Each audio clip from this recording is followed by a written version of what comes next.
Bismillahirrahmanirrahim. Assalamualaikum warahmatullahi wabarakatuh. Waalaikumsalam warahmatullahi wabarakatuh.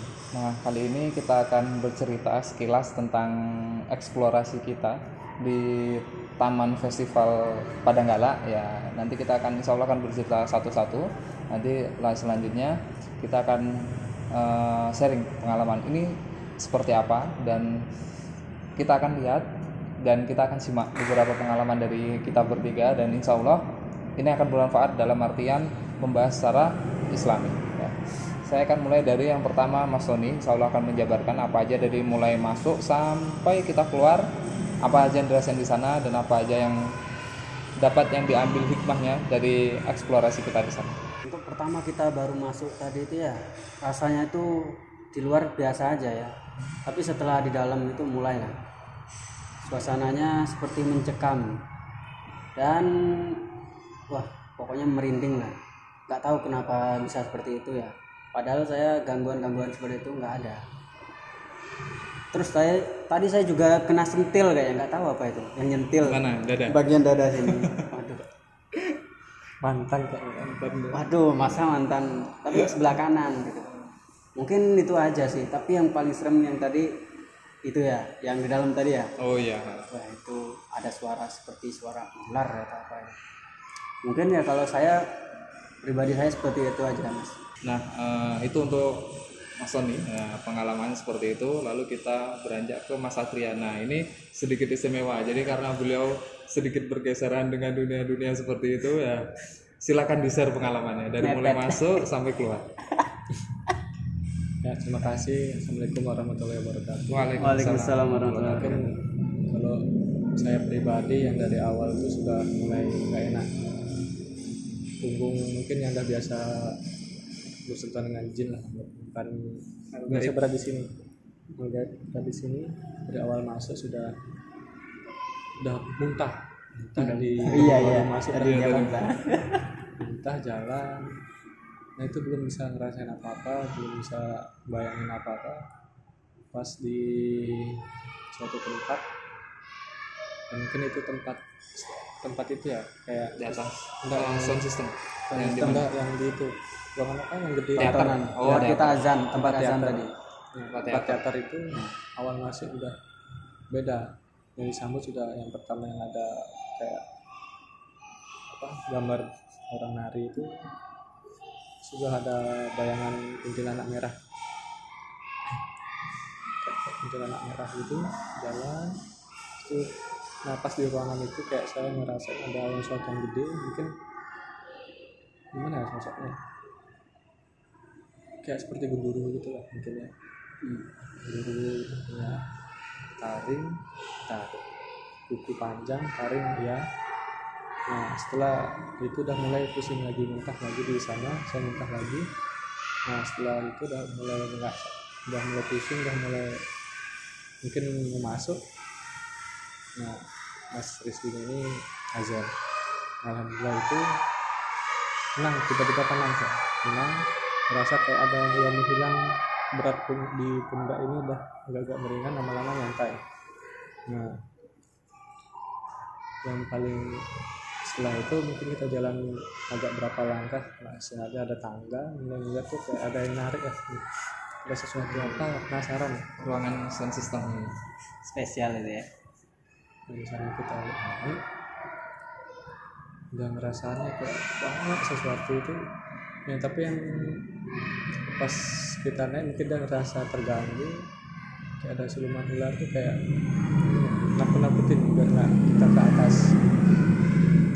Setelah itu jalan itu, nah nggak sengaja saya noleh ke suatu ruangan, itu ada perempuan serem dan hampir kayak gombel gitu.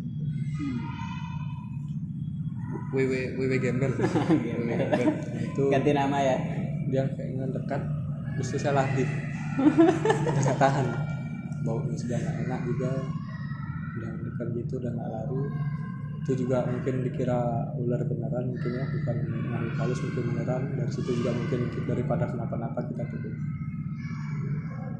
Kita yang nggak bisa lihat aman-aman aja ya. Tapi benar suara ularnya tadi benar itu. Terus kita jalan lagi ke sebelah pernah daerah mana Di gini patung ini gini barong. barong. hotel barong itu saya tuh kayak udah dipanggil ke suatu ruangan luas, mungkin kayak tempat aula ya, aula sana. Kayak ada perempuan, kayak ada satu perempuan yang ngasih tahu di sini pernah dipakai musuh mungkin ya. Iya, ya, mungkin yang ya. ruangan-ruangan banyak itu. Amis ya, Iya, baunya amis kok. amis sekali. Nggak enak. Kayak saya cari, kayak ada nuntun saya gitu, ikutin aja penasaran, tapi masih belum ngerasain abang nggak apa pokoknya ngerasain kayak dituntun di situ dari ke belakang keliling. Nah di situ mungkin baunya amis ya, mungkin dibilang sama saudara-saudara saya. Udah mulai pusing lagi, saya balik lah karena sudah mungkin dah sampai sana udah eksplor mungkin ke tempat lain.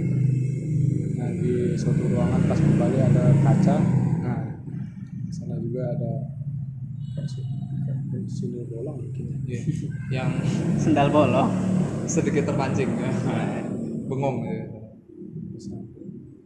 Nah pas tempat gelap itu dia mau masuk, kami berinteraksi, udah mau setengah jadi, mungkin saya udah sadarin, saya balik. Nah udah balik tuh, nah itu udah terus dilemparin lah apalah itulah, udah biarin lah, tapi mesti jalan-jalan ke ekspor tempat yang lain lagi, sampai di kayak hutan-hutan gitu yang dekat pantai.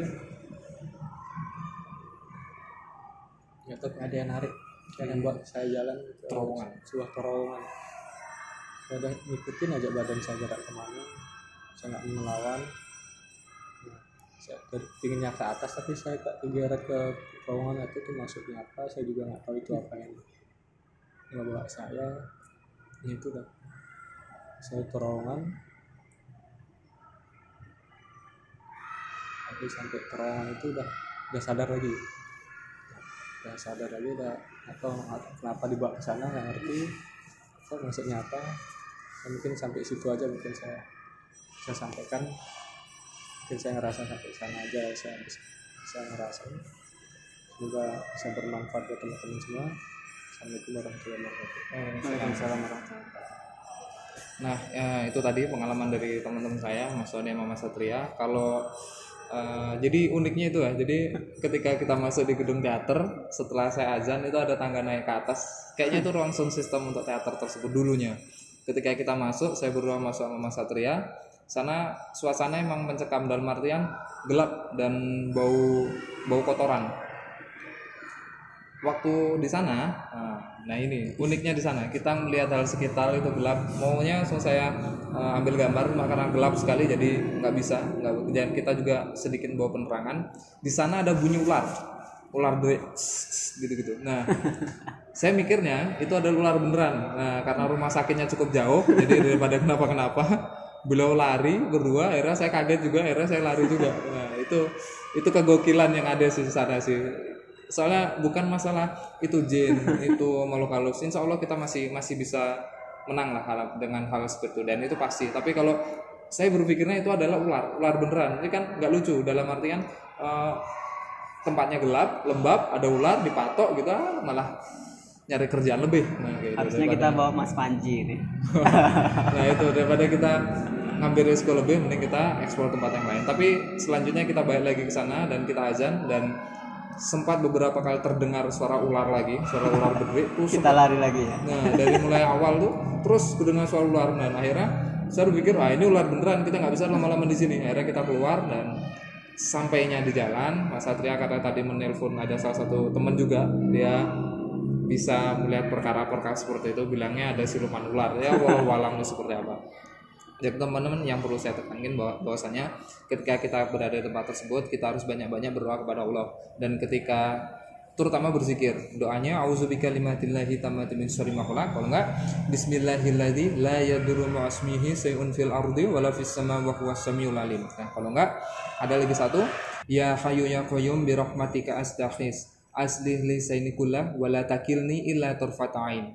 Baca doa tersebut, insyaallah kita akan terbebas dari hal-hal yang bisa menjerumuskan akidah kita. Dan disunahkan juga ketika kita melewati satu tempat yang baru, disunahkan untuk azan, karena tempat tersebut dari mulai batunya, debunya, dan apapun yang ada di ruangan waktu kita azan itu akan bersaksi kepada Allah bahwasanya kita pernah mensiarkan agama Allah di sana, kita pernah mensiarkan Islam, dan insya Allah akan menjadi saksi ketika kita di hari akhirat.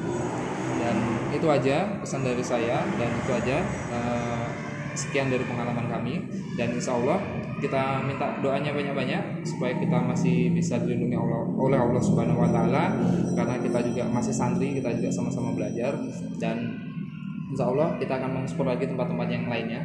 Dalam artian di Bali ini masih banyak tempat yang masih banyak mitosnya, cuma tidak semuanya bisa saya ekspor karena menyangkut daripada keyakinan agama lain. Jadi insya Allah yang umum-umum aja lah, yang insya Allah akan saya eksplor bareng teman-teman yang lain. Sekian dari saya, barakallahu fikum. Assalamualaikum warahmatullahi wabarakatuh. Waalaikumsalam.